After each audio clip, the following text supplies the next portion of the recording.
Welcome to the video on polarity. First of all, we are in the covalent bonds unit, and polarity only happens in covalent bonds. You do not have anything about polarity when you're talking about ionic bonds. So your two options for covalent bonds is they can either be a polar covalent bond or they can be a non-polar covalent bond. The definition of polarity is all about the electrons being shared, which is why this is about covalent bonds, not ionic bonds, because ionic bonds are not sharing electrons, they're just transferring. But the electrons in in covalent bonds are being shared, and then the question is how equally are they being shared? For example, if we have two fluorine atoms, because this is fluorine, a diatomic molecule, sharing a pair of electrons, then if one of those electrons is red and one of those is green, then the electrons are going around and around and around the atom, spending half the time with one atom and half the time with the other atom. And that is being shared equally. But let's say that over here, when we have hydrogen and chlorine and hydrochloric acid, the electrons spend way more time with the chlorine than they do with the hydrogen. So now they're being shared unequally. So then one of these is polar and the other one's non-polar. If they're being shared equally, that is called non-polar. If they're being shared unequally, that's called polar bonds. Is that very well? Unequal sharing, polar bond. You need to get that straight in your head. Unequal means polar, equal time with both of the atoms, that's a non-polar bond. All right, how are we going to know whether the electrons are being shared equally or unequally? That has to do with electronegativity. Remember from a couple units ago, we talked about those periodic trends, and one of those trends was electronegativity, and we defined electronegativity as the tendency for one atom to attract a shared pair of electrons. Well, now we're actually sharing those pairs of electrons, so we can talk about that. So if chlorine is more able to attract that shared pair of electrons, then the electrons are going to spend more time with chlorine, less with hydrogen, and we're going to have unequal sharing. And if you recall from your periodic trends, electronegativity increases as we go up the periodic table and to the right on the periodic table, except the noble gases because they don't share electrons anyway.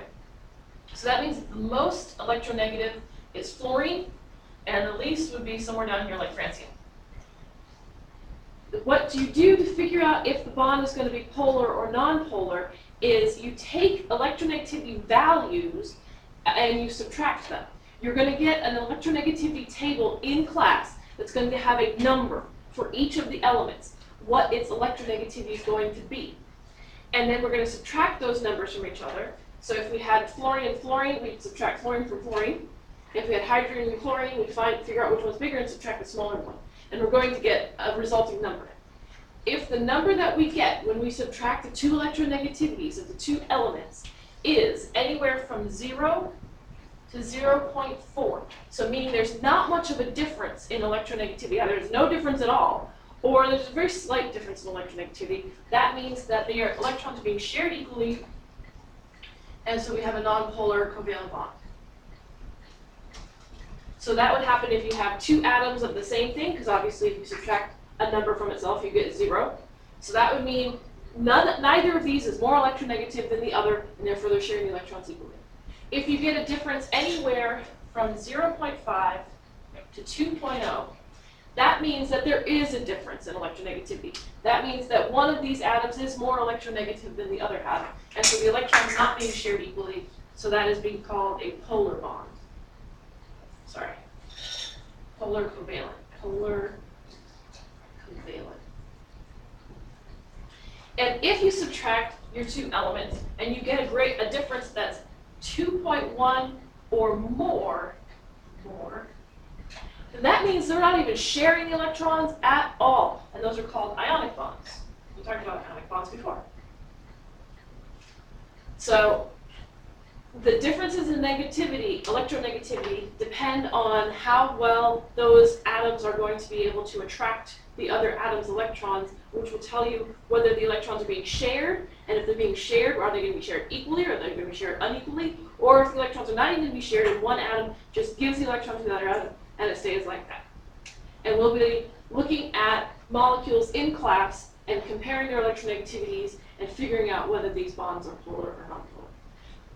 when you have a molecule that has multiple bonds. So let's say that you have carbon and fluorine and chlorine and iodine and bromine or something like that corresponding to each of these. You have to look at each bond separately. So we would determine if this atom, a certain bond is polar, or if this bond is polar, and that bond is polar, and that bond is polar.